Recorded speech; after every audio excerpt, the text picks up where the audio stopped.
কায়নাতের জন্য, সমস্ত সৃষ্টি জগতের জন্য আমার রাসূল হলেন রহমত। জোরে বলেন সুবহানাল্লাহ। সেটা কোরআনের আয়াত দ্বারা প্রমাণিত। যেমন আল্লাহ রাব্বুল আলামিন বলেন, ওয়া মা আরসালনাকা ইল্লা রাহমাতাল লিল আলামিন। হে রাসূল, আমি আপনাকে সমস্ত কায়নাতের জন্য, সমস্ত সৃষ্টি জগতের জন্য আমি আপনাকে রহমত হিসেবে প্রেরণ করলাম। জোরে বলেন সুবহানাল্লাহ।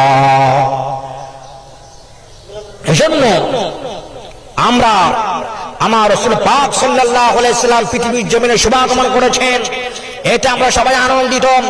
কোন মুসলমান আমার রাসূলের শুভাগমনে আনন্দিত না হয়ে পারে না, কারণ আমার রাসূল পৃথিবীতে আগমন করবেন, আমার রাসূলের জন্ম বৃত্তান্ত নিয়ে আলোচনা করেছেন স্বয়ং আল্লাহ। জোরে বলেন সুবহানাল্লাহ। আল্লাহ রাব্বুল আলামিন একটা জলসার আয়োজন করলেন। ওই জলসার মধ্যে আল্লাহ রাব্বুল আলামিন সমস্ত নবী রাসূলদের থেকে অঙ্গীকার নিয়েছেন। যেমন আল্লাহ রাব্বুল আলামিন বললেন, ওয়া ইয আখাযাল্লাহু মিসাকান নাবিয়্যিন। যখন আল্লাহ রাব্বুল আলামিন সমস্ত নবী রাসূলদের থেকে যখন অঙ্গীকার নিয়েছেন, এরপর আল্লাহ বলেন, লামা আতাইতুকুম মিন কিতাবিন ওয়া হিকমা। এ নবী রাসূলরা, আমি তোমাদেরকে কিতাব এবং হিকমত দিয়ে দেব। আল্লাহ রাব্বুল আলামিন বলেন, এরপরে আমার রাসূল তোমাদের মধ্যে আগমন করবেন।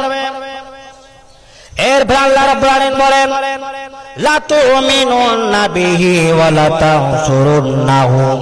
তোমরা আমার নবী হযরত মুহাম্মদ সাল্লাল্লাহু আলাইহি ওয়াসাল্লামের উপরে ঈমান আনবে এবং তাকে সহযোগিতা করবে। এরপর আল্লাহ রাব্বুল আলামিন বলেছেন, ক্বালা আআকরারতুম ওয়া আখাযতুম আলা যালিকুম ইসরি।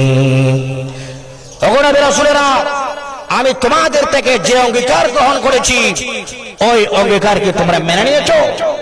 তখন সমস্ত নবী রাসূলরা বললেন, ক্বালু আকরারনা। আয় আল্লাহ রাব্বুল আলামিন, আমরা আপনার এই অঙ্গীকার মেনে নিলাম। এরপর আল্লাহ বলেন, ক্বালা ফাশহাদু ওয়া আনা মাআকুম মিনাশ শাহিদিন। ঠিক আছে, তাহলে আজ থেকে আমিও তোমার সাথে সাক্ষী রইলাম, তোমরাও সাক্ষী থাকো। এবং আমার হাবিব